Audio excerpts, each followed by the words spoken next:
देखो जहाँ सर्वसाधारण बर्तमान चर्चार विषय होती जे जुग्म जनशुणाणी किशोरनगर तहसिल होता। जुग्मर अर्थ आम यह बुझू जे सबू विभागर अधिकारी माने जो उपस्थित रही लोकंर समस्या को समाधान करती किंतु वास्तविक आम ये देखिलु जे कौन विभागर अधिकारी तो ना केवल तहसिलदार तो सप्ताह 7 दिन उपस्थित रुहति केवल तहसिलदार ही थे। तेणु जुग्म जनशुणाणी जो भांडामी क्या मोर यहाँ प्रश्न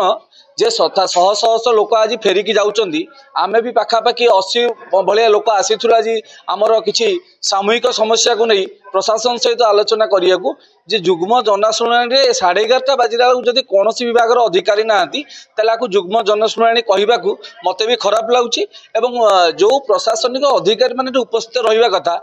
कौन पे सी चली जाइए ए विषय मु सरकार को निवेदन करी कि ए विषय निश्चित भाव आगामी दिन में गोटे इनक्वारी करा जाऊ एवं लोकंकर समस्यार समाधान निमंते बाट करा जाऊ। द्वितीय पक्ष जे सुखपाइका रे जो जल छड़ा गला परे बर्तमान जगह जगह बहुत मात्रा दल भर्ती रही सरीसृप आउ विषधर जंतुकर आडास्थला पलटि संपर्क विभाग को बारंबार कहला परे भी बर्तमान पर्यंत सफा करा जाई पारु नाही। तेणु जो उद्देश्य सरकार 50 कोटी टंका विनिमय एभली एक प्रकल्प करा जाइतिला जो पाखापाखि 300 एकर ऊर्ध्व जमी चाष लोक करें लोकर जल समस्या दूर हम ग्राउंड वाटर चार्ज रही ये समस्या को कौटि ना कौटि ड्रेनेज विभाग और महानदी साउथ डिविजन अणदेखा करुच्ची धर्म को आखिटार मारला भाया काम करुच्ची। तेणु आगामी दिन में आम सरकार ये आशा रखिबू जे जुग्म जनशुणाणी को जुग्म भाव में करें आम उपकृत हबू। धन्यवाद। मो ना विधुरंजन महांती ग्राम बोधपुर आसलु विराट समस्या नहीं कि आज प्राय 70-80 लोक किंतु आम आसला पूर्वर कलेक्टर महोदय को बाटे देखिलु से पलैले तहसिलदार संगे जोगाजोग कर तहसिल आसिलु एवं तांको आमर अभियोग दरखास्त देलु सेठी विडीओ महाशय उपस्थित थिले तांको गोटे छोटिया अनुरोध कलु जे आम ग्राम 200 हरिजन परिवार का साई रे रास्ताटीए नहीं जो रास्ताटी अच्छी सेटा कादुआ माने धान रोई हम विडीओ महाशय को अनुरोध कलु समस्ते जे सार यार किसी प्रतिकार करूँ कि बाली से बर्तमान पड़ू वर्षा दिनटा पारी हेले तापर रास्ता पास्ता चेष्टा करवा। विडीओ महाशय स्पष्ट मना कले मुझे किसी किंतु एमती बेपरा भाव में कहले जे आमको एते खराब लगिला आम से मर्माहित हेलु मुझे किसी कर माइनिंग डिपार्टमेंट कर माइनिंग डिपार्टमेंट जब रास्ता घाट कर खनि खादान बुझे कि विडीओ महाशय कौन करेंगे जे कोणार्क बोले कलेक्टर बारण सत्ते यही मुझे कहूँ चाहूँ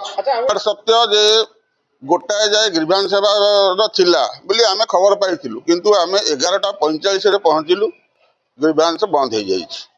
कौन स्टाफ ना केवल तहसिलदार उपस्थित थिले विडीओ महाशय संगे थिले आम एथि बहुत दुखित अनुभव कलु लोक मैंने जो आसी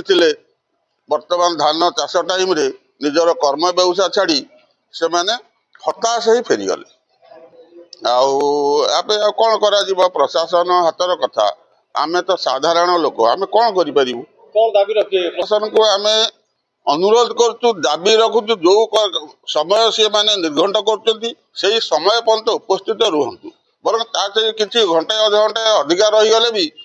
लोकंर हित हम से माने हित देखुं लोकों हित को अणदेखा कर पंचायत समिति सभा प्रतिनिधि त्रिनाथ दास प्रतिश्रुति आमर जोटा रिंग रोड कॉरिडोर हम प्रथम रास्ता टांगी ठारू कमरपदा पर्यंत से विषय कलेक्टर आमर बारंबार आमर अभियोग ग्रहण कर कौन समाधान करूना जेहेतु आम शुणिलु परिवेश मंजूर होती रास्ता बाट फिटी तेणु आम पचार आसलु जे आम कथा कौन विचार कराला कमरपदा बजारटा ध्वंस हो जाऊँगी तेणु जिलापाल महोदय कहले यहाँ स्वतंत्र भाव में तुम बुझा। द्वितीयटी है मो दहिना पंचायत 12 नंबर 3 जन 4 जन भूमिहीन थे किसी कागजपत्र नानी वीडियो तहसीलदार को निर्देश देते यहाँ इनक्वारी करने आउ गोटे है 6 घर हरिजन घर रोच से रास्ताटे ना से बिलेरे कादुआरे पशिकी आसुଛନ୍ତି तेणु सेमानଙ୍କ ପାଇଁ जॉइंट इनक्वारी करिया ପାଇଁ तहसीलदार को एवं वीडियो को निर्देश देले जिलापाल।